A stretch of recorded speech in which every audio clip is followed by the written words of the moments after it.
दोस्तों खेसारी लाल यादव एक इन दिनों रिकॉर्ड पर रिकॉर्ड बना रहे हैं भोजपुरी इंडस्ट्री में, जो कि कोई भी नहीं बना रहा है।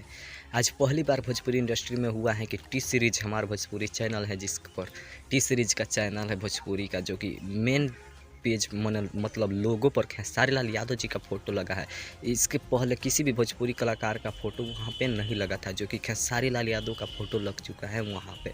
तो आप लोग टी सीरीज के मेन चैनल पर जाकर देख सकते हैं हमारे भोजपुरी वाले पर कि खेसारी लाल यादव का फ़ोटो लग गया है उस पर टी सीरीज के चैनल पर। तो ये गर्व की बात है, खेसारी लाल यादव भोजपुरी की ओर ले जा रहे हैं, भोजपुरी को बहुत ही ऊंची लेवल पर ले जा रहे हैं। तो आप लोगों को क्या राय है कमेंट में जरूर बताइएगा, और मेरे चैनल पर नया है तो सब्सक्राइब कर दीजिएगा, क्योंकि खेसारी लाल यादव इन दोनों भोजपुरी इंडस्ट्री को आगे बढ़ाने में लग चुके हैं। पूरा कोशिश कर रहे हैं कि हमारा भोजपुरी भी आगे बढ़े और हमारा भोजपुरी भी तरक्की करे।